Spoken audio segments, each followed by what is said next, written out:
wind howls through the jagged peaks of the Rocky Mountains, carrying secrets that refuse to die or fade away into the night. High above the quaint town of Estes Park in Colorado stands a gleaming white palace that contrasts sharply against the rugged backdrop of dark stone and ancient pine trees.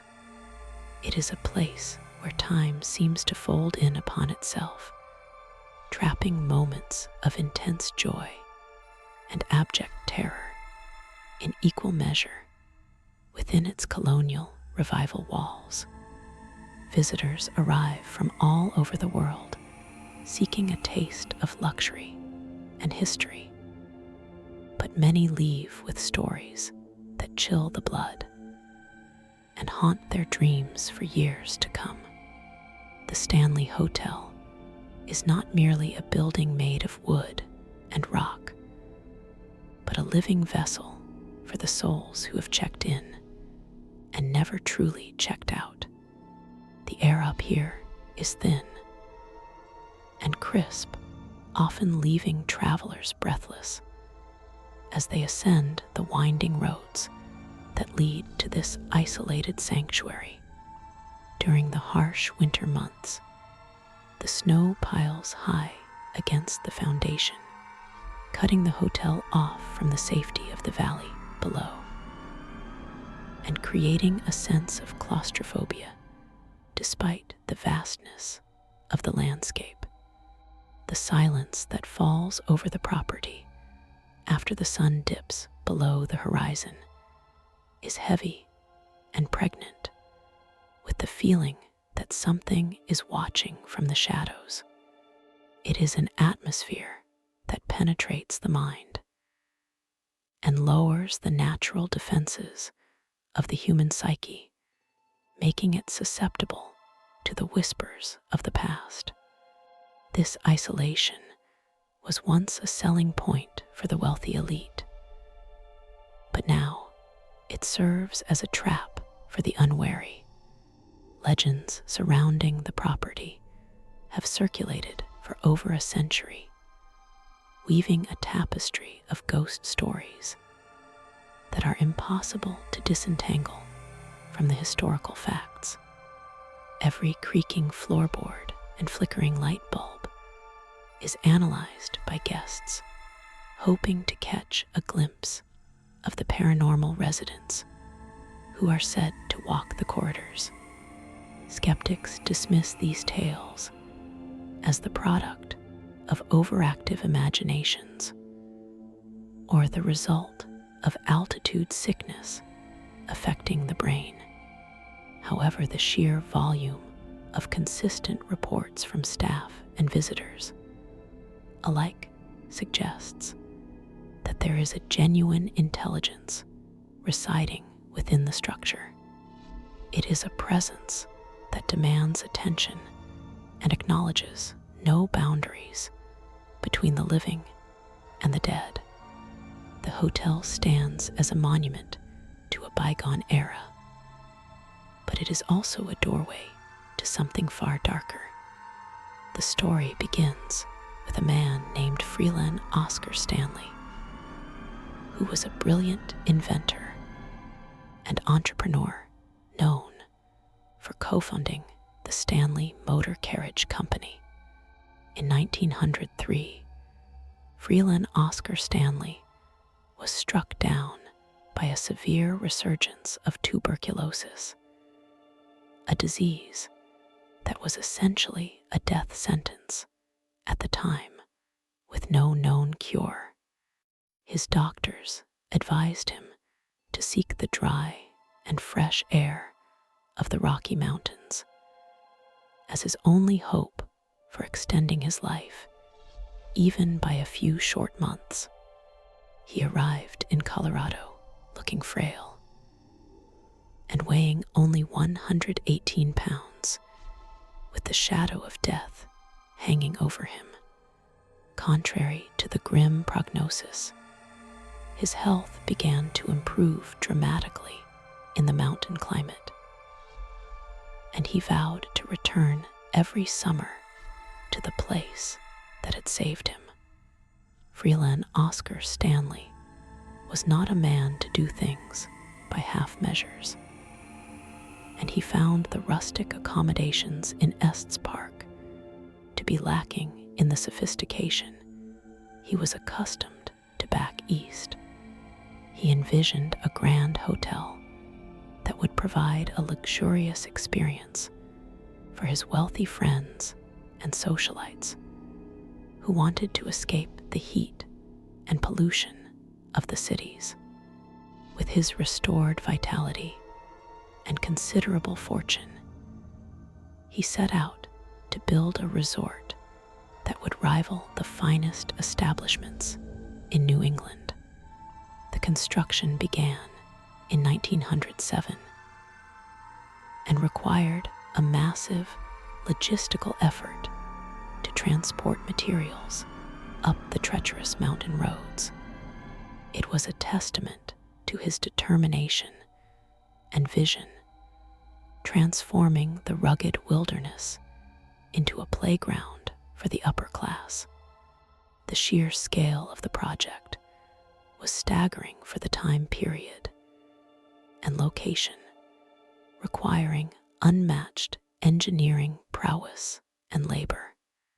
Hundreds of workers toiled to erect the main building, using timber harvested from the surrounding forests and stone quarried from the nearby cliffs. Freelan Oscar Stanley spared no expense in outfitting the hotel with the latest technological marvels, including running water, electricity, and telephones in every guest room. When the Stanley Hotel opened its doors in 1909, it was an anomaly of modern comfort, situated in the middle of a savage and untamed landscape. It stood as a beacon of civilization, illuminating the dark mountain nights with its electric lights and promising safety and warmth to all who entered. The early years of the Stanley Hotel were filled with the laughter and music of the American aristocracy, who flocked to the mountains in their Stanley steamer automobiles. Men in tailored suits and women in elegant gowns filled the ballrooms and dining halls, creating a vibrant social scene that seemed immune to the hardships of the outside world. It was a golden age of opulence, where the concerns of the common man felt distant and irrelevant amidst the crystal chandeliers and polished mahogany. Freelan Oscar Stanley and his wife Flora presided over this domain like royalty, ensuring that every guest was treated with the utmost care and attention. Yet even amidst this splendor, there were whispers that the land itself was ancient and unsettled. Flora Stanley was a woman of grace and culture who loved music and the arts, bringing a touch of refinement to the rugged surroundings. She was particularly fond of playing the Steinway piano that her husband had gifted her, filling the concert hall and the music room with beautiful melodies. Her presence was the heart of the hotel, and she took great pride in her role as the hostess of such a magnificent establishment. Even after her death, many believe that Flora never truly left the place she loved so dearly. Guests and staff frequently report hearing the sound of piano music drifting through the empty halls late at night, only for the music to stop abruptly when someone enters the room. The dedication Freelan Oscar Stanley had for his creation was absolute, and he oversaw every detail of the operation until his later years. He was a man of science and logic, yet he built a place that would eventually become the epicenter of unexplained phenomena in the American West. It is ironic that a man who built his fortune on the principles of engineering and mechanics would leave a legacy defined by the ethereal and the impossible. The energy he poured into the foundation seems to have acted as a battery, charging the very walls with a residual power that has persisted long after his physical body was laid to rest. This energy may be what attracts and binds the spirits that are said to linger here. One of the earliest and most significant events in the history of the hauntings occurred in 1911 during a severe storm that knocked out the power. To ensure the guests could still see Freelan Oscar Stanley ordered the gas lanterns to be lit throughout the hotel, despite the risk of leaks. A chambermaid named Elizabeth Wilson entered room 217 with a lit candle, unaware that a gas leak had filled the enclosed space with flammable fumes. The moment the flame touched the air, a massive explosion tore through the room, blowing the floor apart and sending Elizabeth Wilson falling into the MacGregor dining room below. Miraculously, she survived the fall with broken ankles and lived to work at the hotel for many more years. Elizabeth Wilson was a dedicated employee who took her duties seriously, and it seems that death did not release her from her obligations. Room 217 has since become the center of paranormal activity associated with her spirit, and she is known to be quite particular about the guests who stay there. Unmarried couples sleeping in the same bed often report feeling a cold force pushing them apart, or waking up to find their bags packed and waiting by the door. She appears to be upholding the moral standards of her time, disapproving of what she perceives as impropriety. Her presence is not malevolent, but rather stern and protective, maintaining the order of the room she once tended.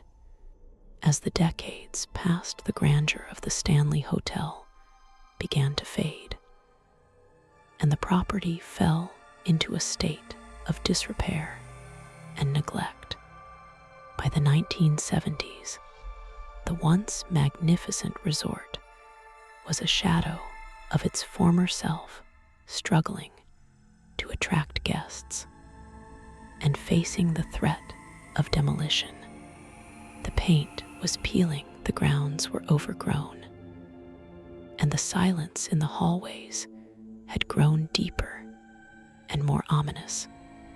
It was during this period of decline that a young writer named Stephen Edwin King arrived at the hotel looking for inspiration and a place to finish his latest novel. He and his wife, Tabitha, checked in on October 30th, 1974, just as the hotel was preparing to close for the winter season. Stephen Edwin King and his wife found themselves to be the only overnight guests in the entire massive building, which was essentially empty and echoing with emptiness. The staff was minimal and busy preparing to shut down the utilities and lock the doors for the long, snowy winter ahead. This unique situation gave Stephen Edwin King free rein to wander the long corridors and explore the deserted public spaces without the distraction of other people. The atmosphere of the empty hotel, with its chairs stacked on tables and rugs rolled up, struck a chord in his imagination. He felt the isolation pressing in on him, and the vastness of the structure seemed to dwarf his human presence. They were served dinner in the grand dining room, which was completely devoid of other diners, creating a surreal and unsettling experience. The only sound was the clinking of their silverware and the taped orchestral music echoing through the cavernous space. Stephen Edwin King later described the feeling as being in a ghost ship where the trappings of life remained, but the life itself had vanished. After dinner, his wife retired to their room, which was number 217, the same room where Elizabeth Wilson had been blown up decades prior. Stephen Edwin King decided to take a walk through the empty hotel, visiting the bar where he was served by a bartender named Grady. That night in room 217, Stephen Edwin King had a nightmare so vivid and terrifying that it jerked him awake in a cold sweat. In the dream, he saw his young son running down the long, endless corridors of the hotel, screaming in terror. He was being chased by a fire hose that had come to life and was slithering along the carpet like a giant serpent. Stephen Edwin King woke up gasping for air and essentially fell out of bed in his panic to escape the image in his mind. He lit a cigarette and sat on the balcony looking out at the dark mountains while the seeds of a new story took root in his brain. By the time he had finished his cigarette, the rough outline for his novel, The Shining, was fully formed in his mind. The Overlook Hotel in the book is a direct reflection of the Stanley Hotel, capturing its architecture, its isolation, and its oppressive atmosphere. Although the film adaptation by Stanley Kubrick was shot elsewhere, the novel is inextricably linked to the physical reality of the Stanley Hotel. This connection revived interest in the hotel and saved it from financial ruin, but it also cemented its reputation as a place of horror. Fans of the book flocked to the hotel, hoping to experience a fraction of the terror that inspired the master of horror.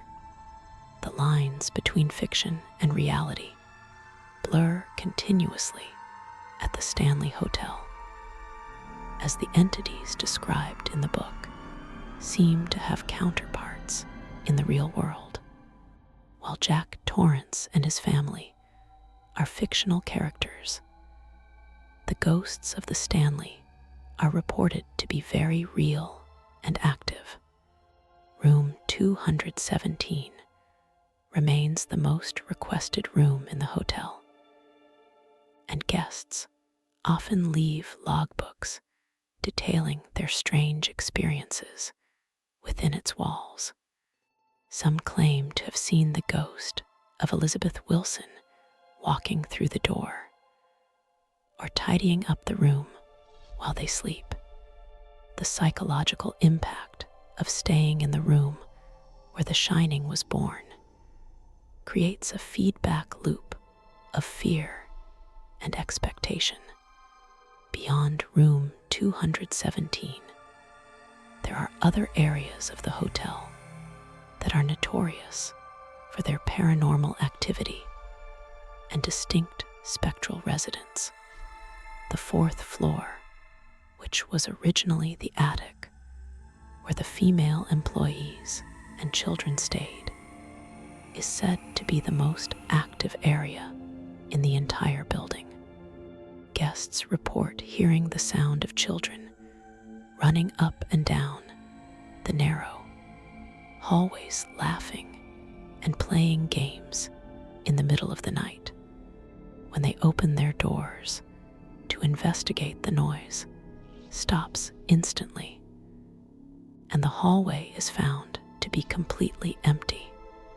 The sound of a bouncing ball is a common auditory hallucination that has been recorded by numerous paranormal investigators. Room 401 is specifically cited as the dwelling place of a malevolent entity often associated with the Earl of Dunraven.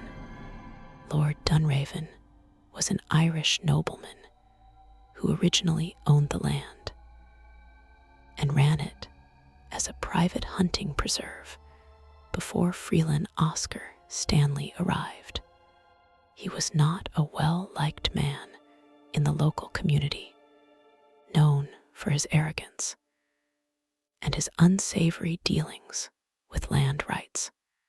Although he never actually owned the hotel, his spirit is said to haunt this particular room, behaving in a predatory manner toward women. Female guests have reported feeling cold hands touching them, or having their hair stroked by an invisible presence while they are in bed. A distinct odor often accompanies the presence of Lord Dunraven, specifically the smell of cherry pipe tobacco, which he was known to smoke. Guests who have no knowledge of the history often complain about the smell of smoke in the non-smoking room, unaware of its spectral origin. There are also reports of jewelry and small items going missing only to turn up in strange places later on. The closet in room 401 is a focal point of dread, with many people feeling an intense urge to leave the room immediately upon opening the closet door. It is as if something is hiding in the darkness, waiting for the right moment to make its presence known. The concert hall is another hotbed of activity separate from the main hotel building and possessing its own unique set of ghosts. A former night watchman named Paul is said to patrol the area, continuing his rounds long after his death. Paul was known to be a stickler for the rules, and he often enforced the curfew, ensuring that guests were out of the hall by a certain time. Visitors today report hearing a voice telling them to get out, or feeling a gentle nudge, guiding them toward the exit when they linger too long. He is a benevolent spirit, simply doing the job he was paid to do in life. There is also the spirit of a homeless woman who was found frozen to death in the basement of the concert hall many years ago. She is often seen huddling in the corners or wandering the lower levels, seeking warmth and comfort. Unlike the wealthy ghosts of the main hotel, she represents the harsh reality of the mountain winters, and the indifference of nature. Witnesses describe feeling a sudden drop in temperature when she is near, and a profound sense of sadness that washes over them. Her presence is a tragic reminder that not everyone who came to Estes Park found health and vitality. The tunnel system that runs beneath the hotel, connecting the various buildings, was originally used by the staff to move unnoticed by the wealthy guests. These subterranean passages are dark and cramped, made of stone and earth, and they hold a heavy energy that is difficult to shake. One of the most famous ghosts of the tunnels is a pastry chef who is said to smell of baked goods and yeast. It is a strange juxtaposition to smell fresh bread in a damp, dark tunnel, but it is a commonly reported phenomenon. Some staff members refuse to enter the tunnels alone, citing the feeling of being followed by unseen footsteps. In the grand staircase of the main lobby, there is a phenomenon known as the vortex, which is believed to be a portal for spiritual energy. It is an architectural spiral that draws the eye upward and seems to distort the air around it. Many photographs taken on the staircase show strange anomalies, such as orbs, streaks of light, and misty figures that were not visible to the naked eye. Psychics who visit the hotel often claim that this staircase is a major thoroughfare for the spirits, allowing them to move between the different levels of the hotel. It is a dizzying spot where the physical laws of gravity and perspective feel slightly altered. One particularly chilling narrative involves a skeptic who checked into the hotel determined to prove that the stories were nothing more than marketing and suggestion.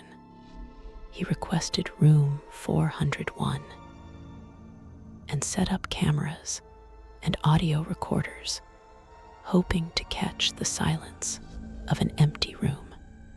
As the night deepened and the wind battered the window pane, the temperature in the room began to plummet rapidly. He watched his breath fog in the air and checked the thermostat, which showed the heat was on full blast. Then came the smell of cherry tobacco, thick and cloying, filling his nose and making him gag. He tried to laugh it off as a ventilation issue, but then the closet door began to rattle violently in its frame. It was not the wind, but a rhythmic shaking, as if someone was trapped inside and demanding to be let out. The skeptic approached the door, his heart hammering against his ribs, and reached out a trembling hand to turn the knob. As soon as his fingers brushed the brass, the rattling stopped instantly, and the room fell into a dead silence. He threw the door open, revealing nothing but empty hangers and the back wall of the closet.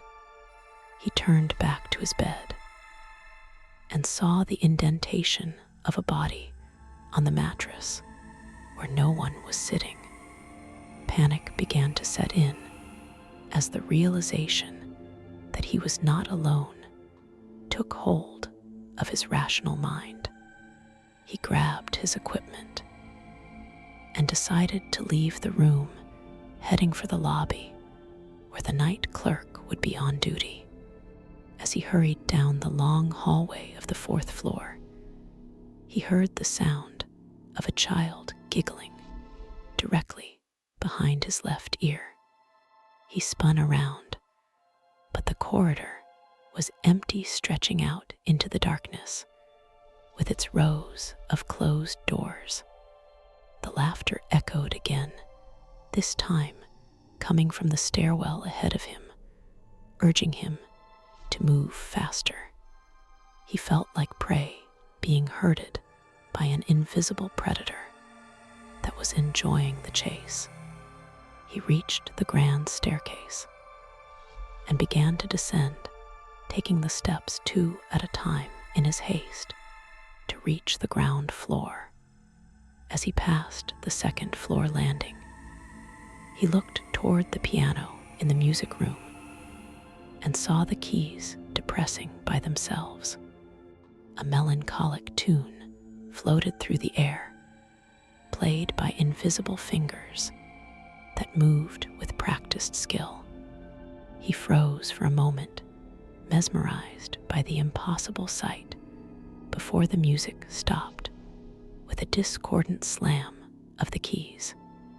A voice whispered his name from the darkness of the room, clear and distinct, as if the speaker was standing right next to him.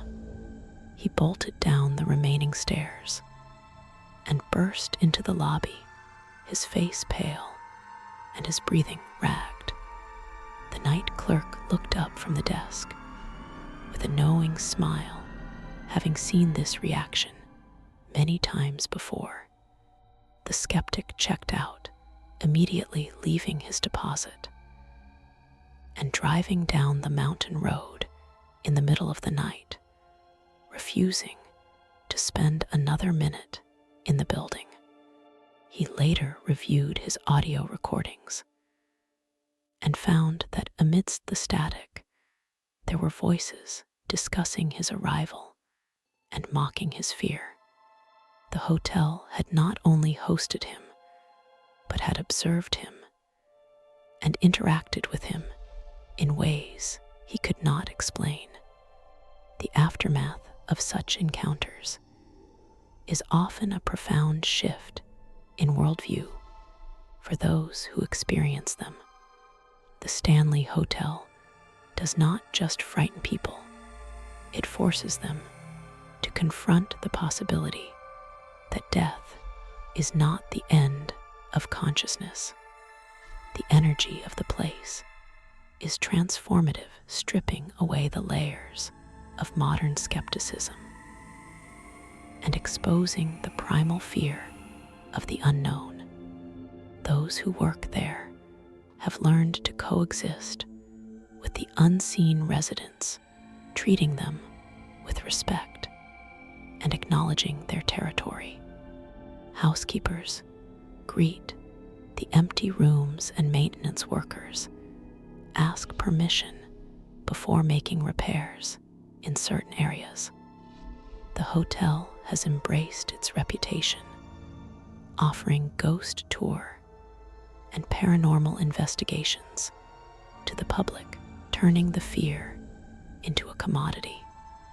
Yet, despite the commercialization, the core activity remains wild and unpredictable.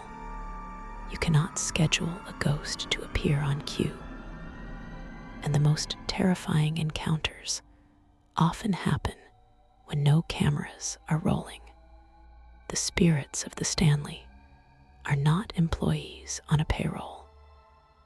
They are the lingering echoes of complex human lives.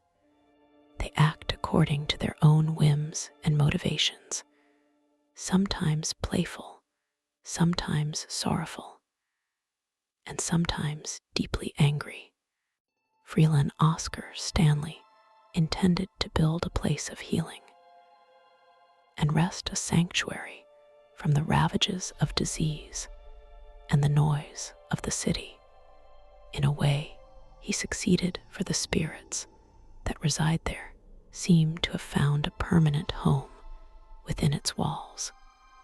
They are preserved in the amber of the hotel's atmosphere, safe from the passage of time that erases all things in the outside world. The hotel is a museum of souls, a collection of memories that have become tangible enough to touch the living. It is a testament to the power of place and the enduring nature of the human spirit. As you drive away from the Stanley Hotel and the white facade disappears in the rearview mirror, the feeling of being watched slowly fades, but the memory of the long corridors and the silent rooms lingers like a stain on the mind. You realize that the hotel is never truly empty, even when the last guest has checked out and the lights are turned off. It waits in the darkness high up in the mountains, holding its secrets close and listening for the sound of the next arrival. The Stanley Hotel does not sleep, it only waits and watches. The dread that follows a visitor home is the realization that the barrier between our world and the next is thinner than we dare to admit. We build walls to keep the night out, but some places are built to let the night in. The Stanley Hotel stands as a grand and beautiful invitation to the other side, a reminder that we are all just guests passing through. And sometimes, if we are not careful, we might leave a part of ourselves behind to wander the halls, forever joining the chorus of voices that whisper in the dark.